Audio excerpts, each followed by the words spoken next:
नमस्कार दोस्तों, stock market studies में फिर से एक बार आपको बहुत बहुत स्वागत है। तो आज मैं फिर से हाजिर हुआ हूँ आपके लिए कुछ इंपॉर्टेंस कंपनी का अपडेट लेकर। तो इस वीडियो को लास्ट तक जरूर देखिएगा क्योंकि इस वीडियो के अंदर मैं कुछ कंपनीज के डिटेल्स के साथ साथ कुछ टेक्निकली चार्ट पैटर्न भी मैं आपके साथ शेयर करूंगा जो आपको सीखना बहुत जरूरी है। क्योंकि अगर आप टेक्निकली चार्ट पैटर्न को यूज करके स्विंग ट्रेडिंग करना चाहते हैं, ये सारे पॉइंट्स आपको हमेशा हेल्प करेंगे। और इसलिए मैं बार बार बोलता हूँ, सारी चीजों को आप सीखिए, देखिए, उसके बाद बैक टेस्टिंग करिए। बैक टेस्टिंग का मतलब है कि आप प्रीवियस डेटा को फाइंड आउट करिए कि इस तरीके से सिचुएशन जब बना था तो क्या हुआ था। अगर उस बैक टेस्टिंग में अगर ज्यादा से ज्यादा परसेंटेज आपको प्रॉफिटेबल मिले तो आप फ्यूचर में कभी भी इस तरीके से टेक्निकल चार्ट पैटर्न बनेंगे तो उसके ऊपर आप ट्रेड ले सकते हैं। तो वीडियो से आगे बढ़ने से पहले मैं रिक्वेस्ट करूंगा, चैनल को सब्सक्राइब नहीं किया तो जरूर कर लीजिएगा। उसके साथ साथ टेलीग्राम को भी ज्वाइन कर सकते हैं। एज ए लर्निंग पर्पस में बहुत सारे अपडेट्स वहां पे आपको मिल जाएगा। तो फर्स्ट जो कंपनी है जिसके बारे में चर्चा करूं उसका नाम है केपीआईटी टेक्नोलॉजीज। देखिए, जेपी मॉर्गन ने केपीआईटी टेक्नोलॉजीज के ऊपर एक डाउनग्रेड ट्रेड दिया था और उन्होंने ये कहा था कि कंपनी जब जब हजार में चला था तब उन्होंने ये बताया था कि कंपनी के ऊपर 50% करेक्शन हो सकते हैं और कंपनी 500 रुपए तक आ सकते हैं। इसका कहने का मतलब है उन्होंने इस तरीके से बातचीत क्यों किया वो सबसे पहले जानना जरूरी है। क्योंकि जब भी जेपी मॉर्गन का रिपोर्ट आया था 2 दिन में अच्छा खासा करेक्शन भी हुआ था, मतलब अच्छा खासा गिरावट भी हुआ था। और हाँ, वो रिपोर्ट फाइनली मतलब एक फेक के हिसाब से बताया गया और उसके बाद फिर से मार्केट रिकवरी किया। मैं बार बार इसीलिए आपको बोलता रहता हूँ, आप न्यूज को देखिए, रिपोर्ट को पढ़िए। आपको वो चीज देखना है कि वो जो जो आपको वो बता, मतलब कोई भी बड़े इंस्टीट्यूशन बता रहे हैं, इसका मतलब ब्लाइंडली उसको फॉलो मत करिए। आप जो मेरे बात सुन रहे हैं तो आपको क्या लग रहा है क्या कि हाँ चलो सर ने अच्छा बता दिया, चलो मैं बाय कर लूं, ऐसे बिल्कुल नहीं। आप प्लीज ऐसे मत करिए। आपको खुद का कन्विक्शन होना चाहिए। तो उसके लिए आपको कंपनी के ऊपर स्टडी करना होगा, जैसे कंपनी का परफॉर्मेंस देखना होगा। अभी जेपी मॉर्गन ने इसके डाउनग्रेड क्यों किया था सबसे पहले बता दूं। उन्होंने ये कहा कि केपीआईटी का जो बिजनेस है वो ऑब्वियसली आईटी सेक्टर से है और आईटी सेक्टर में वो किसके ऊपर काम कर रहे हैं, ऑटो सेगमेंट के ऊपर। तो ऑटो सेक्टर में जितने सारे ग्रोथ है, अगर मैं इसका वेबसाइट एक बार विजिट करा दूं आपको पता ही चलेगा कि एक्चुअली कंपनी बिजनेस क्या करते हैं। आप देखेंगे तो ऑटो सेक्टर का जो टेक्नोलॉजीज है, जैसे आप कीलेस आप गाड़ी स्टार्ट कर सकते हैं। तो जो सेंसर के माध्यम से आपको हर जगह पे पता चल जाता है कि गाड़ी के साइड में कौन सा गाड़ियां है, पीछे कौन सा गाड़ी है। आप जब गाड़ी रिवर्स करते हैं तो आपको बैक साइड में आपको सेंसर के माध्यम से पता चल जाता है। ये जो टेक्नोलॉजीज है, इस टेक्नोलॉजीज के ऊपर काम कौन कर रहा है, केपीआईटी। और उसके साथ साथ केपीआईटी आर्टिफिशियल इंटेलिजेंस के ऊपर भी काम कर रहा है, सॉरी मतलब एआई के ऊपर भी कंपनी काम कर रहा है। तो एआई के ऊपर भी कंपनी काम कर रहा है। तो इसका मतलब है कंपनी का जो बिजनेस मॉडल्स है वो एक ही सेगमेंट के ऊपर है। और जेपी मॉर्गन ने यही बताया कि कंपनी सिर्फ ऑटो सेगमेंट के ऊपर काम कर रहा है। अगर कल जाकर ऑटो सेगमेंट के ऊपर 2018 में जिस तरीके से स्लो डाउन आया था, अगर फिर से स्लो डाउन वाला स्टार्ट हो चुके हैं, आए मतलब अगर आए तो सबसे बड़ा खतरा इस ऑटो सेक्टर के ऊपर होगा, सॉरी केपीआईटी के ऊपर होगा। तो इसीलिए जेपी मॉर्गन ने डाउनग्रेड दिया था। तो कोई बात नहीं, फिलहाल के लिए तो ऑटो सेगमेंट में उतना स्लो डाउन देखने को नहीं मिला है और फ्यूचर में मुझे लगता है इतना जल्द से जल्द स्लो डाउन नहीं दिखेगा और भी ज्यादा हाई ग्रोथ होने का चांसेस भी है। क्योंकि देखिए इंडिया में पर कैपिटल इनकम बढ़ रहा है, तो जो गाड़ी कंपनी इंडिया में बिजनेस कर रहे हैं और बहुत सारे बाहर की गाड़ी कंपनी इंडिया में बिजनेस करने के लिए बहुत तैयार है और इंडिया में बिजनेस करना स्टार्ट भी कर चुके हैं। जैसे आप देखेंगे तो टेस्ला टेस्ला इंडिया में बिजनेस करना चाहते हैं, तो इसीलिए पुणे में एक बहुत बड़ा वो खुद का मैन्युफैक्चरिंग प्लान भी बना रहा है, जहां पे वो खुद मैन्युफैक्चरिंग करेंगे टेस्ला को और उसके बाद बेचेंगे।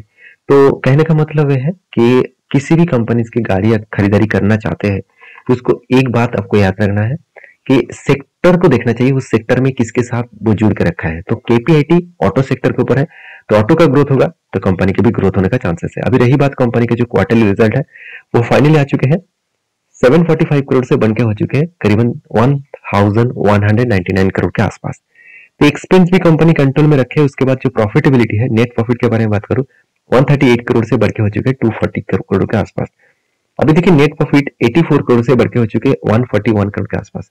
तो हर दिशा में कंपनी का ग्रोथ देखने को मिला। कंपनी क्वार्टर क्वार्टर को भी बीट किया और ईयर ऑफ ईयर को भी बीट किया। और इस क्वार्टर और ईयर ऑफ ईयर को बीट करने के कारण शेयर में एक मैसिव जर्नी देखने को मिला है।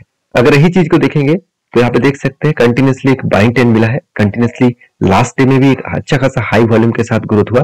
अगर देखेंगे तो 45%, 30% के आसपास यहाँ पे इसका डिलीवरी के जो परसेंटेज है वो धीरे धीरे करके आगे बढ़ रहा है। तो मेरे हिसाब से इस कंपनी के ऊपर आपको फोकस होना चाहिए। और रही बात इस कंपनी के चार्ट पैटर्न का, तो चार्ट पैटर्न कुछ इस तरीके से बना है। अगर आप देखेंगे तो मैंने आपको ये भी बताया था कि यहाँ पे एक cough with handle pattern create हुआ और फाइनली ब्रेकआउट भी हुआ। उसका टारगेट भी यहाँ पे अचीव हो चुके हैं और फाइनली अभी फिर से देखिए बहुत दिनों तक एक ही रेंज के ऊपर कंपनी ट्रेड कर रहा है। जब भी कोई कंपनी एक ही रेंज के ऊपर ट्रेड करे तो आपको हमेशा याद रखना है उस रेंज को आज नहीं तो कल वो ब्रेकआउट करेगा और उसके बाद रिट्रेसमेंट करके ऊपर जाएगा।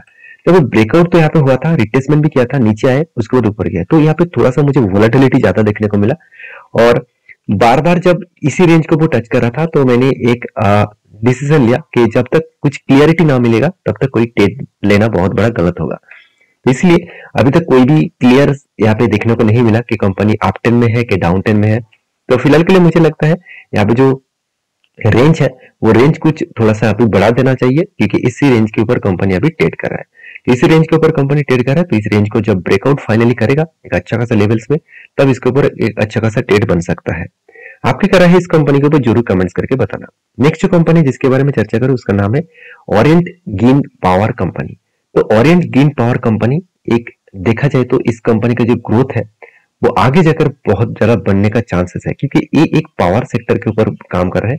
कंपनी बहुत छोटा है। मुझे कुछ दोस्तों ने कमेंट्स किया था कि sir Orient green power company के ऊपर एक बार जरूर वीडियो बना के शेयर करिएगा।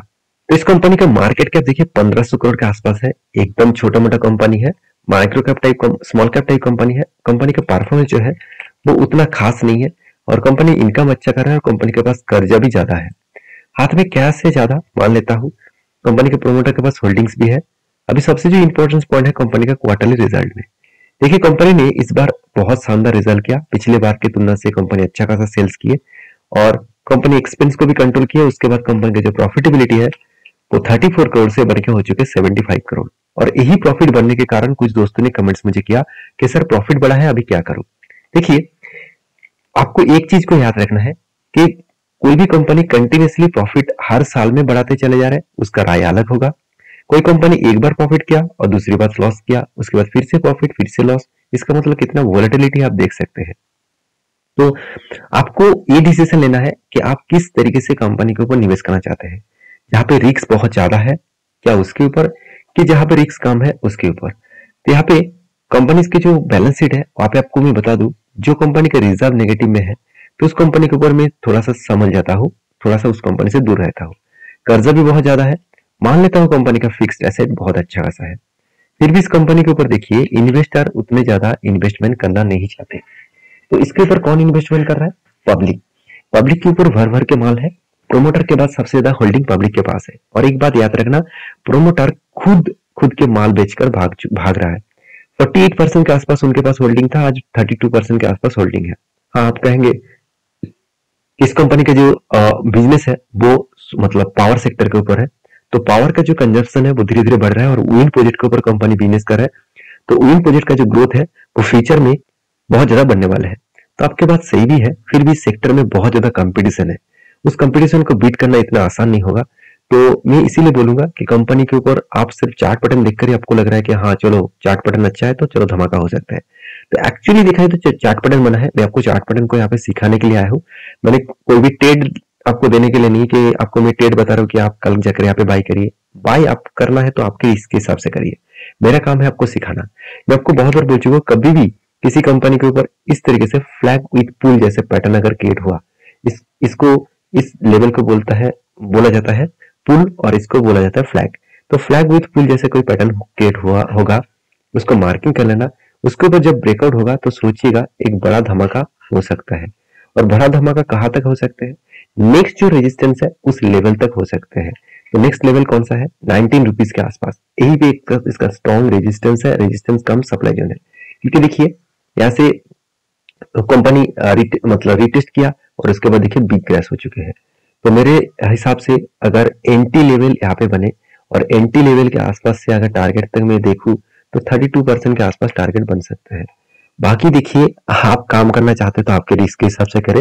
तो मैं इस कंपनी के ऊपर कोई भी ट्रेड नहीं लिया और क्योंकि मुझे उतना हाई ग्रोथेबल कंपनी नहीं दिखने को मिला और परफॉर्मेंस एक बार अच्छा हुआ इसके लिए मैं ट्रेड नहीं लूंगा। उसके लिए कुछ अलग डिसीजन है, मैं अलग कंपनी के ऊपर जरूर काम कर रहा हूँ। तो आपके क्या राय है इस कंपनी के ऊपर जरूर कमेंट्स करना। नेक्स्ट जो कंपनी है जिसके बारे में बात करूँ उसका नाम है ओलेक्ट्रा गिनटेक। देखिए ओलेक्ट्रा गिनटेक आप सभी जानते हैं, इस कंपनी के ग्रोथ होने का चांसेस बहुत ज्यादा है, क्योंकि इस कंपनी बस बनाने वाला कंपनी है। तो 90% से भी ज्यादा, ऑलमोस्ट 80% से भी ज्यादा जो कंपनी का रेवेन्यू जनरेट हो रहा है वो है बसेस के ऊपर। और कंपनी टोटली इलेक्ट्रिक बसेस बना रहा है, और फर्स्ट टाइम कंपनी इलेक्ट्रिक जो ट्रक्स है वो भी बना चुके हैं। तो इलेक्ट्रिक ट्रक्स भी बेच रहे हैं, इलेक्ट्रिक बसेस भी बेच रहे हैं। तो कंपनीज की जो ग्रोथ है वो अपकमिंग टाइम्स में बहुत ज्यादा बढ़ने वाला है, क्योंकि आज इंडिया में ओवरऑल टोटल जो इलेक्ट्रिक जो बसेस और जितने सारे पैसेंजर व्हीकल, जो स्कूटर वगैरह सब कुछ मिलाकर टोटल 3% गाड़ियां देखने को मिलेगा, जहां पे चाइना में 30% के आसपास इलेक्ट्रिक बसेस और बाकी गाड़ियां देखने को मिलेगा। तो सोचिए कितना बड़ा अंतर है। इस डिफर मतलब इस जो जो गैप है उस गैप को फिलअप करने के लिए जितने सारे इलेक्ट्रिक गाड़ियां बेचने वाला कंपनी है उसको हाई ग्रोथ होगा फ्यूचर में आगे बढ़ने के लिए। तो मैं जरूर कहूंगा मार्केट कैप के हिसाब से जो कंपनी का मार्केट कैप है वो अभी बहुत छोटा है, बड़ा होने का हाई कैपेबिलिटी है। आरओसी आरओई तो ठीक ठाक है, और कंपनी की जो प्रॉफिटेबिलिटी है वो भी आपको अच्छा दिखेगा। कंपनी क्वार्टरली रिजल्ट बात करूं तो इस बार बहुत शानदार सेल्स किया, पिछले सालों की तुलना से अच्छा खासा सेल्स को इंक्रीज किए, पिछले क्वार्टर को भी बीट किए, पिछले साल को भी बीट किए। और कंपनी एक्सपेंस को कंट्रोल करने के बाद प्रॉफिटेबिलिटी देखेंगे तो पिछले साल में 7 करोड़ का प्रॉफिट था, पिछले क्वार्टर में 18 करोड़ का प्रॉफिट था, इस बार वो 19 करोड़ पहुंच चुके हैं। इसका मतलब कंपनी की जो प्रॉफिटेबिलिटी है वो हर दिशा में कंपनी मैनेज कर रहा है।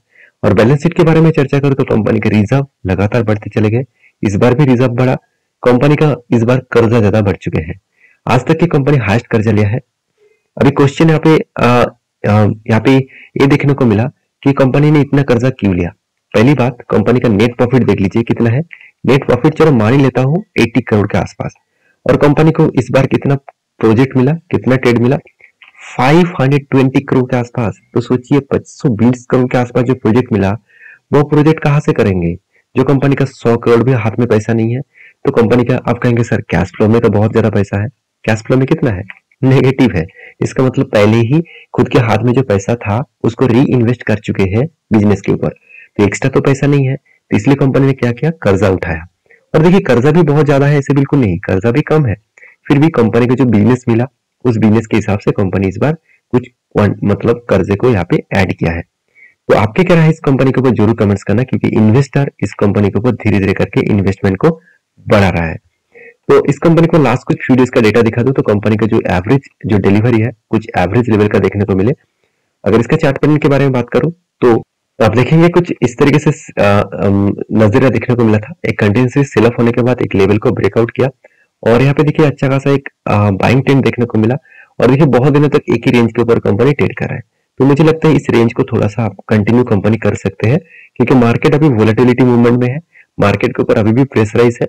तो उस हिसाब से कंपनी अगर इस लेवल को ब्रेक करता है तो नेक्स्ट जो लेवल रहेगा 1418 के आसपास, अगर इस लेवल को ब्रेक करे तो कंपनी लाइफ टाइम हाई को ब्रेक कर जाएगा और एक बड़ा मोमेंटम देखने को मिल सकता है। बाकी आपकी राय क्या है इस कंपनी के ऊपर जरूर कमेंट्स करके बताना। नेक्स्ट जो कंपनी जिसके बारे में चर्चा करें उसका नाम है एमके पोर्टिंग्स लिमिटेड। तो एमके पोर्टिंग्स लिमिटेड एक एडिबल ऑयल बेचने वाला कंपनी है। तो इसके ऊपर एक बहुत बड़ा अपडेट है, वो है बोनस का। 10 तारीख को कंपनी आपको स्प्लिट का, तो 10 तारीख में आपको कंपनी स्प्लिट देने वाले हैं। हर एक के शेयर के बदले आपको 10 शेयर स्प्लिट के हिसाब से मिलेगा। ये था कुछ कंपनीज का अपडेट। अगर वीडियो में जानकारी अच्छा मिले तो प्लीज लाइक करना, दोस्तों के साथ भी शेयर करना, चैनल को सब्सक्राइब भी करना। मिलते हैं नेक्स्ट वीडियो में, तब तक के लिए अच्छे से रहिए, अपने ख्याल रखिए, धन्यवाद।